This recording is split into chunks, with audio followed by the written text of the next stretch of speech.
Can we have the next question from the... We have time for a couple of questions more. The last two questions. Yes, brother. Assal-mo-alaikum, sir. This is perhaps my first meeting with Dr. Zakir Naik, and I'm very convinced by his speech. Can we have your name and your profession, Murtuza. please? Murtuza is my name, and I'm doing my MBA. So I had a small question, sir. You have told me that Allah Pak knows that what each of us are going to do, what each of us are going to do next, why this world has been created, and where we lead to. What am I going to do the next moment? Also, it's been decided. Okay? So, is this word test justified?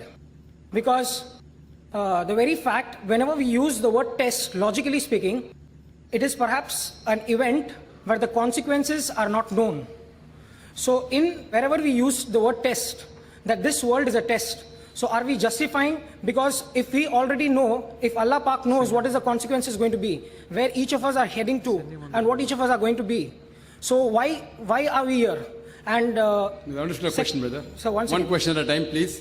No, I just want to complete this thing, sir. You complete the question. Yeah. And already given a short if speech. you are the scientist, and if you have an experiment, and you know what is the consequences going to be, so why the experiment, and why do you want to do it? The brother asked a question. Inshallah, if the non-Muslims should come up first on the microphone, we prefer non-Muslim asking the question. Volunteers should see to it that non-Muslims should be brought front. If any non-Muslims, you're most welcome. You can walk through, you can break the queue, come in front. It will be preferable. Brother Murtaza asked a question that when a test takes place, the consequence is not known. If the consequence is known, where is the test? If a scientist does the experiment, he doesn't know the result. If he knows the result, then what's the test? Very good. No one is testing Allah. Allah knows the consequences, but Allah is not undergoing the test. We are undergoing the test. And you and I don't know the consequence. I don't know my consequence. I don't know I'm going to go to Jannah. If I had known I was going to go to Jannah, I wouldn't have come all the way to Madras. I traveled throughout the world. I sweat it out. I don't know. My Jannah is not secured. If my Jannah was secured, then why would I left my medical profession and flocked out here and this? I don't know. I'm not sure I'm going to go to Jannah. I'm asking for the grace of Allah subhanahu wa ta'ala. Be merciful, put me in Jannah. I pray to Allah subhanahu wa ta'ala. I cannot say, oh, I'm a great guy, I'll go to Jannah. The consequences is not known to the person who undergoes the test. You do not know whether you go to hell or heaven, I don't know. But Allah knows. And you may have missed out the point in my lecture that when the teacher takes the examination, many a time the teacher knows the consequences. Teacher knows this student is going to come out first. Teacher knows he's going to fail. So do you mean to say I will not sit for the examination? The test is yours. The test is not for the teacher. And when the scientist does the experiment, the scientist doesn't know the result. Therefore, he does the experiment. Here, Allah subhanahu wa ta'ala is not a scientist. Allah is not experimenting on us. There's a mistake. Allah is not experimenting on us. Allah subhanahu wa ta'ala is the creator, the best to create. He's made a creation, the human beings, who has the free will. He knows.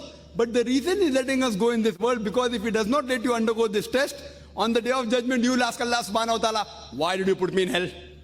If Allah puts you in hell, Allahu alam, I don't know. So you'll object. So because of that, I said in my lecture that Allah subhanahu wa ta'ala is just. So Allah is not undergoing the test. Allah doesn't require us. Allah is already the greatest. We are undergoing the test and we don't know the results. Because we don't know the results, that's the reason we are striving. And we pray to Allah subhanahu wa ta'ala, may He grant us mercy, may He forgive us, and may He put us in Jannah. Ameen. And we have the next question from the brother here. I am Saktivel, doing BTech in MIT. Sir, you are told that God told, I can forgive any sin other than accepting a partner to me. To Islam's only, they are praying Allah. Other than that, for Hindus, that and all, we are not following Allah, that and all. So, we are sinners in your point of view. The brother asked the question that Allah says He may forgive any sin if He wants. Not that He will forgive. That doesn't mean that if you believe in Allah, you can do any sin. If He wants, He can forgive you. But the sin of shirk, He'll never forgive. Regarding other non-Muslims or worshipping anyone besides Allah, Allah means the true one God. You may call Him by any name. Allah says in the Quran in Surah Isra chapter 17 verse number 110, Qulidullah Abidur Rahman, Ayamata Dufal al Asmaul Husna. Say call upon Him by Allah or by Rahman. By whichever name you call upon Him, to Him belong the most beautiful names. But the concept should be correct. He should not be begotten, He should be one.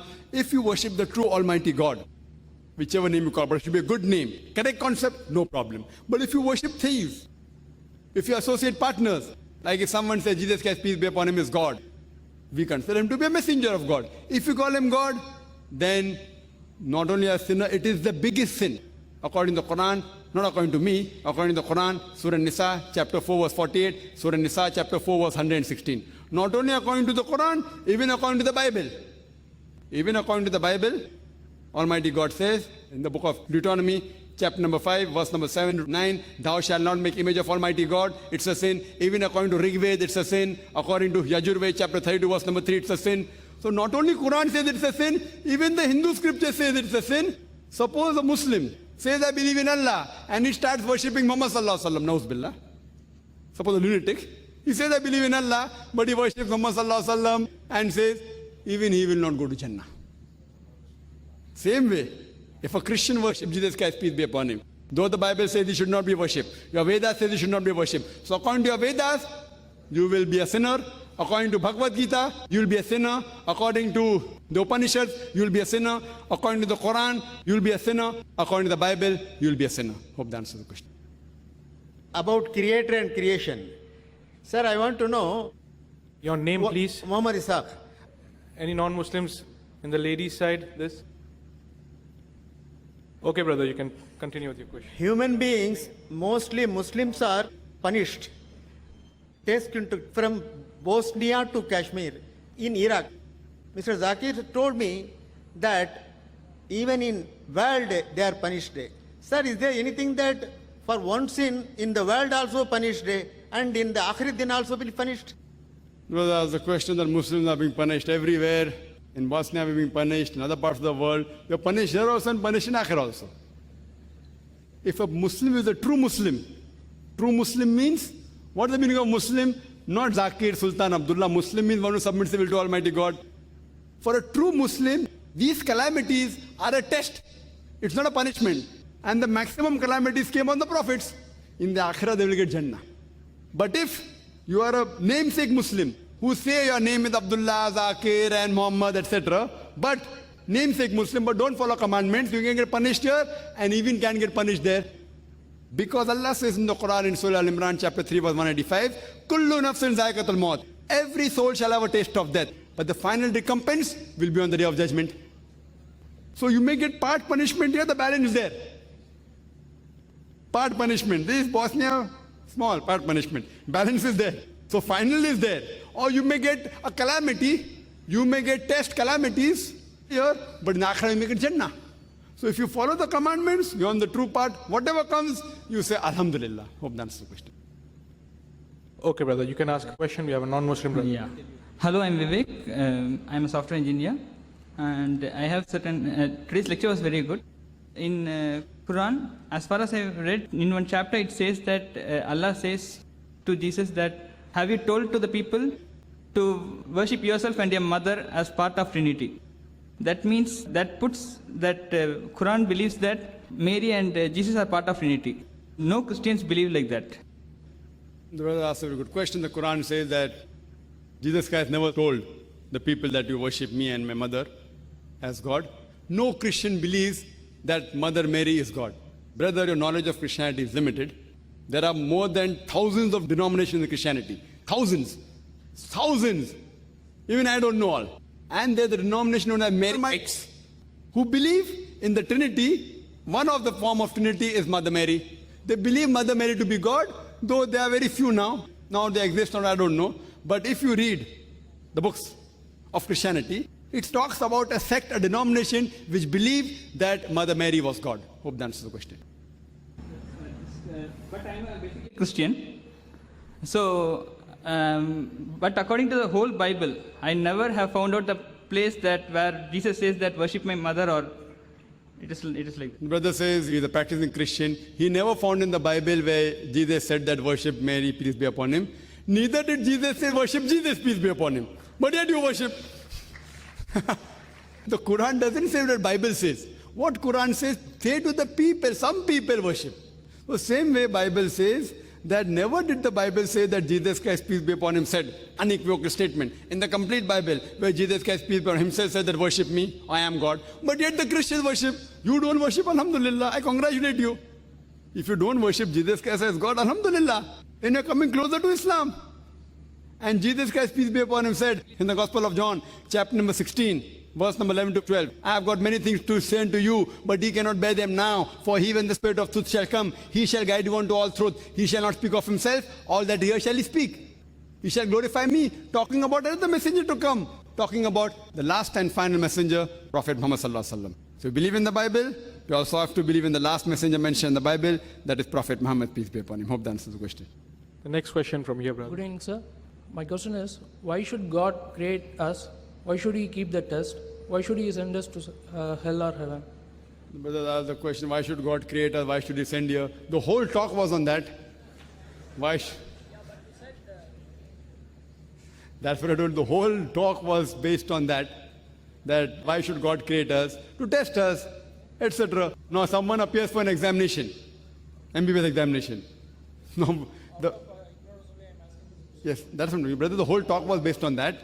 And if you, Yes. Why should He create us? Ah. What is the need for Him? okay, fine. Why should He create us as human beings? Okay, that's a very good question.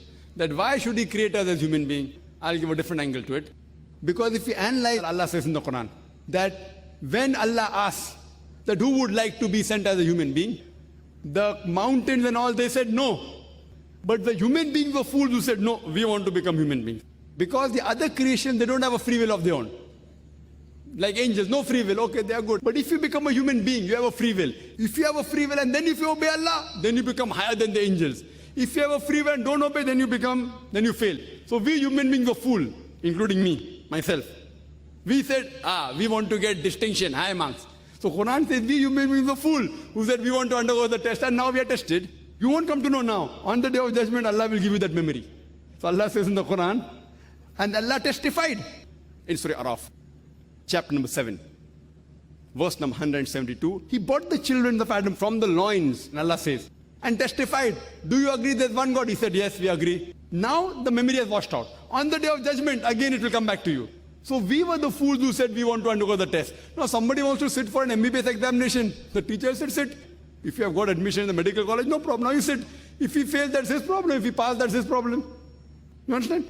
And the test is different. What question has to be given, that is the choice of the teacher. You can't tell, oh teacher, why have you given me this question? That is the prerogative of the teacher. Whether he wants to give you question number 1, question number 2, whether he wants to give you a question from chapter number 3 or chapter number 5.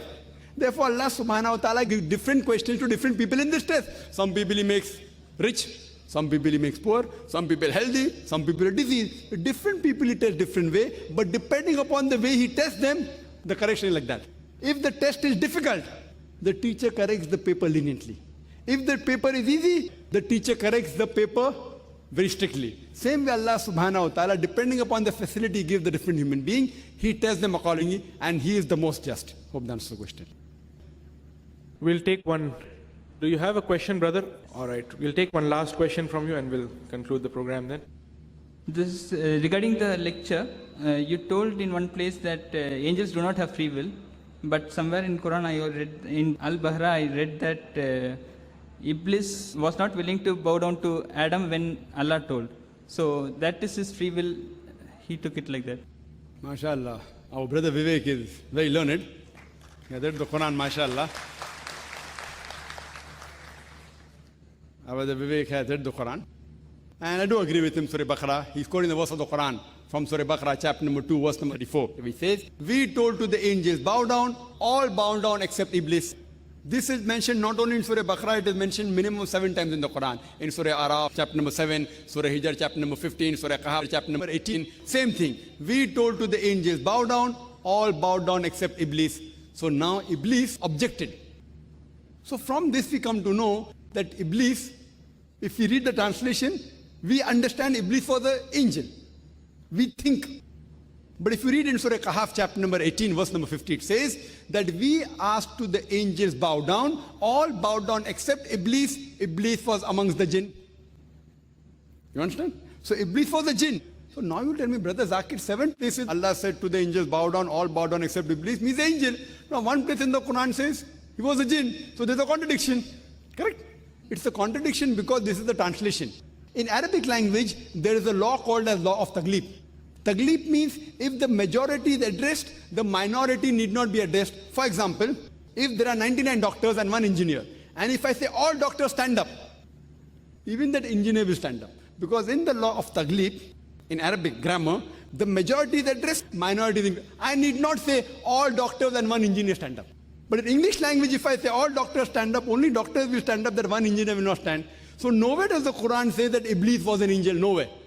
We, because of the translation and lack of Arabic knowledge, we assume. Many of the Muslims also assume. But the Quran clarifies in Surah Kahf, chapter 18, verse number 50, that Iblis was a jinn. And jinn, like the human beings, have a free will. So, amongst the angels, there was one jinn also present, who was Iblis. He was very pious. But his arrogance, that why should I bow down to Adam? He's made from mud. I'm made from fire. Arrogance. That made him disobey Almighty God. He was a jinn.